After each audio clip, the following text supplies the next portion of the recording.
Hi guys! Welcome back again to my channel at for today's video nga ay talagang super legit pa din itong loan application na to up to now, 2025 dahil isang minuto lang, wala pang isang minuto. Ayan, natanggap ko na agad yung niloan ko na 25,000 pesos at legit to na hindi 7 days, hindi 14 days dahil pwede tong bayaran ng up to 61 days. Sobrang subok ko na yung loan application na to kaya ngayon isi-share ko sa inyo kung ano pa yung mga sasagutan pagka repeat borrower ka na or kung first timer ka pa din. At syempre kung ano yung nagustuhan ko pa dito sa my loan application na to. Kaya yan, kung interesado ka at nangangailangan ka pa rin ng pera at naghahanap ka ng talagang legit na walang harassment, walang post sa may Facebook, super legit, kaya ayun, umpisahan na natin.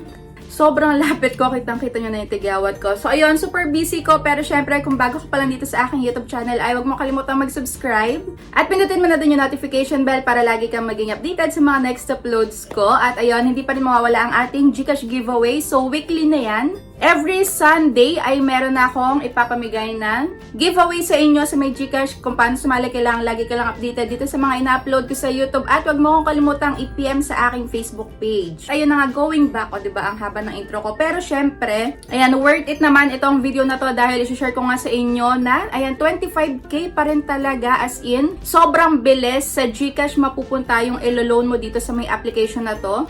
At dito, dahil since 2017 ay naglo-loan na nga ako dito, at na-reach ko na yung pinaka-maximum na loan amount na pwede nilang ipahiram sa tao. So last year, ito yung pinaka-the best ko, yung top 1, pero meron na din akong mas nagandahan kaysa dito. Pero still, hindi pa rin ito mawawala sa may mga best loan applications dito nga sa Pilipinas. So ito na nga yung tala. Pwede kayong manood dito sa may pinaka-detailed review ko sa may step-by-step process kung paano mag-apply dito. Late din ako ng pagbabayad. At wala ako ditong na-receive na kahit na anong mga masasakit na salita. Wala ako ditong na-receive na mga tawag galing sa iba't ibang numbers. Ayan, dahil, ayan, sinagot ko agad yung isang tawag nila. Dahil napaka-professional nga din ng mga agents dito. Basta pagka hindi ka agad nakapagbayad, sagutin mo agad yung tawag at sabihin mo kung kailan ka makakapagbayad at kung ano yung reason mo kung bakit hindi ka nga nakapagbayad sa due date mo. So dito, kaunti lang din yung nadadagdag kapag ikaw ay na-late ng pagbabayad. So itong sasabihin ko sa inyo is for repeat borrowers na, ayan, click nyo lang yung borrow again. At pipili lang kayo dito kung saan nyo nga gagamitin yung i-loan nyo dito. Kung business expense or personal expense. Kung personal expense naman, what kind of personal expense is this? So mamimili ka lang dito sa may mga nasa baba. So ako, general expense lang. At next naman, ayan, background check about sa may iba pang na-applyan mo na loan. Pero kung wala naman, no. Next, how much money in total? Magkano daw yung na-earn mo last 30 days? Kung magkano yung amount ilagay mo dyan.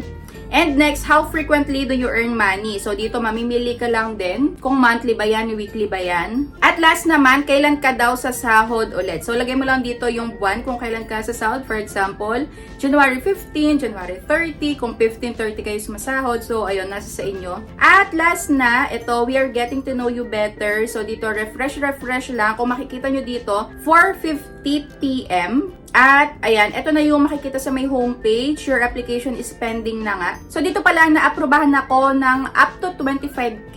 So, mamimili ka na dito kung magkano ba yung kailangan mo, 1,000 up to 25,000 pesos. So, ayun, ako isasagad ko. Tapos, para makita nyo nga talaga, ito yung sinasabi ko sa inyo, meron kayong kalayaan dito kung kailan kayo magkakaroon ng pera. So, yun yung piliin nyo na date. At nakalagay na dito sa may baba, napaka-transparent nila. Nilalagay nila kung ano-ano ba yung mga processing fee na ibabawas dito at kung magkano yung pinaka-total payment mo. So, kung makikita nyo dito, pagka, ayan, day 15, yung 25k ay magiging 27,609. So, mas pinapatagal mo to, syempre, mas tataas yung iyong service fee dahil ito nga is per day. Kaya kung makikita nyo dito, yung pinakamababang day, day 15. Kung 15 days yung pipiliin mo, ito yung pinakamababang service fee, which is 1,612 yung pinakamadadagdag sa'yo. Plus, yung kanilang one-time processing fee na 3.99%, which is 997. So, ako dito, yung pinili ko lang is yung pinakamabilis lang din na bayaran. Kasi dito, nasa sa inyo nga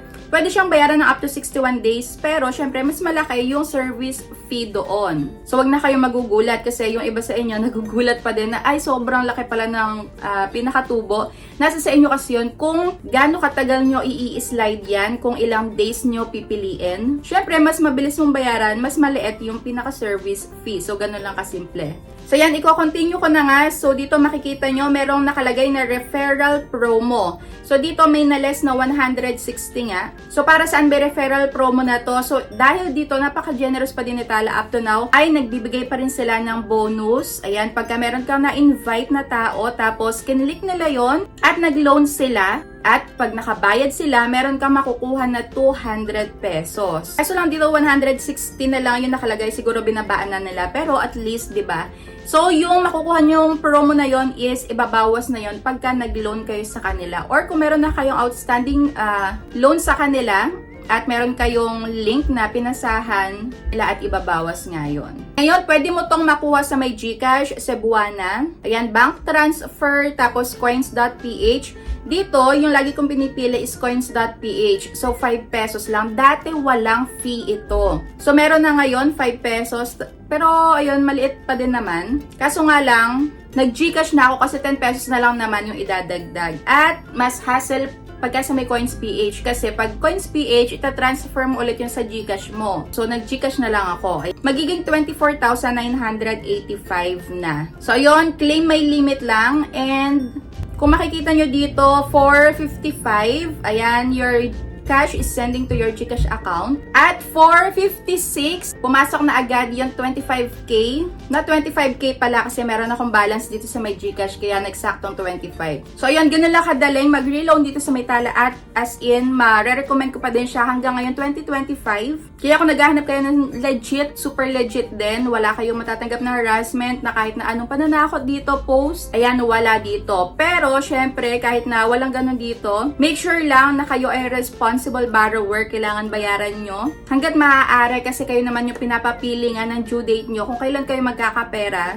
May kalayaan kayo na piliin kung kailan nyo babayaran yon. Kaya ayun, make sure lang na mababayaran nyo sa may date na pinili nyo, on or before, kasi mababawasan pa yung service fee na yan kasi per day yan. Kung 10 days lang binayaran mo na, mas mababang service fee ang madadagdag sa may loan mo. So, ayun, para sa akin, yes, 100% marirecommend ko pa din si Tala. At sa may susunod naman, ay gagawa ko naman ng video yung mga loan apps last year, 2024. Kung ano-ano ba yon yung mga marirecommend ko pa. So, ayun, gagawa ko ng compilation. Kaya kung meron kayong marirecommend still, ay i-comment nyo na yan sa may comment section. At syempre, sabihin nyo na din dyan kung ano yung experience nyo dito sa Tala. Kung i-recommend nyo din ba to sa iba na baguhan pa lang dito sa may mga loan na to. Ayan, basta para sa akin, okay na okay pa din ako dito at talagang super recommended pa din up to now na 2025 na. So, gagawin din natin ng review ulit yung mga nausong loan apps last 2024. So, check natin kung okay pa din ba lahat ng mga yon yung recommended last year. Kung recommended pa din ba hanggang ngayon. So, ayun. So, that's it for today's video. Thank you for watching and see you on my next vlog. Bye!